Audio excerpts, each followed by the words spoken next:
پشتی ریگرین آسایش القمشل جوی کو ادی کنگره چرامینی انا کس نیل دار خستن ب آوای کدی اول جه کدی انا کس یا مصر و کو کنگره دار بخه چوال دار خز گورانکاری چبونیان جی امزیلتر خلال دست بکی بحث کن بو چی آسایش نهشتن کنگره دار خستن زیلتر به مجارد گل سلیمان اوسو اندام دسته سرکاتی انا کسی کو پای که راستا خوش لیا پریاس کای پیدش قامش رو گل مداوم برای سلیمان گلک سپاس جاره یاش همی گرینتر چه بریا کنگره چجی الدما کوهین برف هولا پریوتشونا کنگره وچون آسایشش وراگود بو چی ناهیلن کنگره البردار خستن اونو بریار او بو گو ام کنگره خال هولا زانا چی که نگور دانو سندنی نام و جانب امریکی چی بو تو آستنگی تو ننونه سربست کاربن کنگره خال برنگ کی فرمید سالا زانا چی کن سر بی اساسی مکارو باره خو کرن مخابند وقتك درنگ ده علمتي برپرش هولا زانا کرن کو ام ناسم حين اكونجر تشي بي وتشينا بت صالي وقت قال ما حتى ساعه 12 1 شبه هولا زانا وقت بي امده كرجبو درش مو شعارات ايجو كونجر بن سياوان دي شبه سالا امده وجبو كونجر شبه مخابن وقت ديار كرن يعني بتري يعني وقت بي يعني جيكي قرار الجمعان هي نجيك تاني اما بترتكل اما بجانب امريكي ربون بجانب امريكي مربوط بهم كارن سربست يعني كونغري خوشيكم بيقول مراجعه كثيفه بریا جانب امریکی کو گوتیوه هین سربستن کنگره گیره بدن آسایش چه بر سوا و دابی یا جی حتی نویسینگاه مظلوم عبد جی جبول دار خستنه تو تکلی دنام و آسایش و تو جهات ایگو بسر پیده و چه نبونه بهتر تکلیه چه اون دنام و جانب امریکی ده بو جیگره سفیر امریکی نونره امریکی برند جبه دوريره بيتر وان جو معلوماتي قصدي كري قصدي قوتي وي كونغري خو سربس شيكن و امي كونغرجي بباريس ماغو اب شكي وان بغريداي بر ايرو او سلطان يعني مثلا فارستن فارستني بشكي وان بغريداي اما ام تو ترخيصي تو طرفي ناسبين وبريجي وان وك اداره بيدي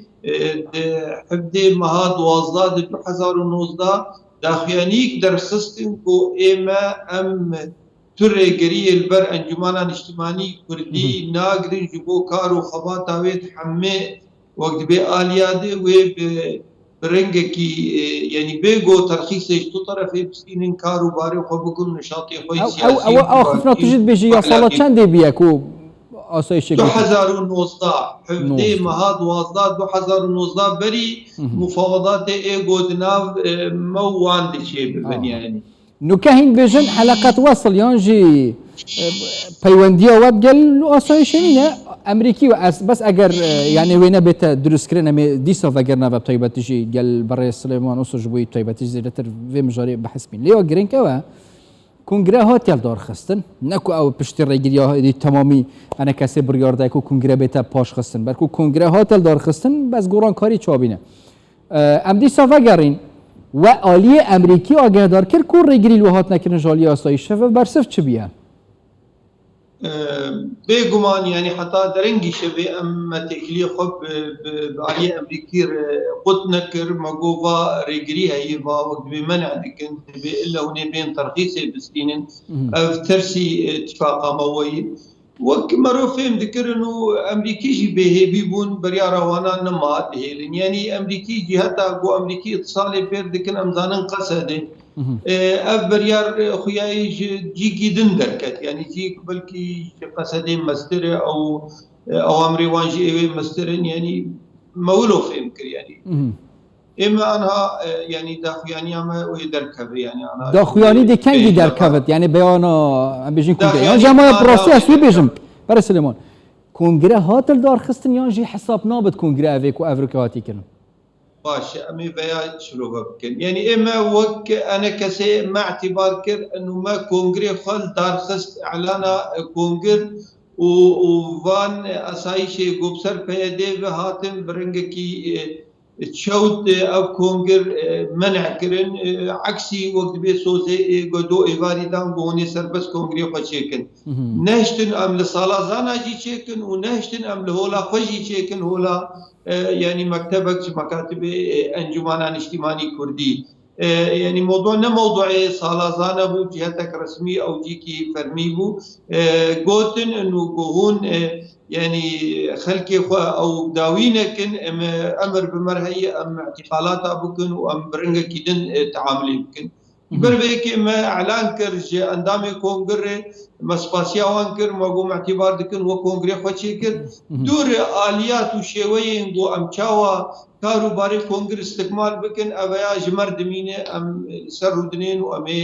وان تشتا داوي بكن بري انا هاجي تجربه ما هي 2017 عيني ببي طريقه منع كرن وهاتم دبيت وينجي امجي قاعه وقت بي كونغر درخستن مكاريبو يعني اف هدف جي كاري نجوان هيجو بفان كريارا ويكاربن انجمانان اجتماعي كردي تنبكن باريا مد خو قالكي شاش دبينن انجمانان اجتماعي كردي رهي ودنا ملتي ود خرتن وشعبي ملتي بقشتي لبي كونغري بو شعبي ملتي بقشتي الكونغري بي شعبي وانا القران كاريا بي لب او اوي وفيا ديارن بريفاناتشو قران كاري دي كانجي بين راغاندن يعني بياننامه داويا كونغري چه گورانکاری سرکاتیه بین دسته سرکاتیه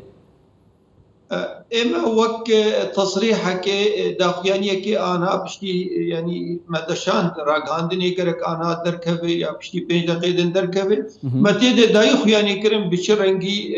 افكار تشيبو منع تشيبو قبل فيدي وشكداري مسرويبي واف متى قلتي انه اف كرياري جو فيدي دك وين نكار بمدوزي يعني مدوري دوزا ملتي كرد خينه بربانيه بر دوزا بي ملتي دي حمم حفله دولي دي ام وقت ملتكي سرخاكا خونه ام د بر باريه ملتي خود بربانيه بك د بر زارو كوجيني خود بربانيه بكن افكر يارانا براستي يعني كرياري وان در حق ملتي ما قالك جي بنابر بو دركت دربه يرود خوازن حركاوي سياسي بسروكاتيا انجمانان اجتماعي كردي تنبكن ام دبين قالك كريار حق ما كرن ونكاريبون انجمانان اجتماعي كردي دوري كارو خباتاوي بكن ام دنا ملتي خوادني وام كونغرا شيكن شينكن وين كاربن متن بكن عمري في حركه سياسي كردي بده صالانه بدمك دريج خباتي بر ملتي خد بك امي هر بر دوام من بربانيه دبر بروجا نتوي كردي و بيكاتنا ما في ملتي ما لسوريا في شروجي واعترافك دستوري وبنا في ملتي قال لك سپاس سليمان اوسو اندام دسته سرکاتیانه کسی پریاسکای پیش قامش لود گل مدابون قال لك سپاس بوه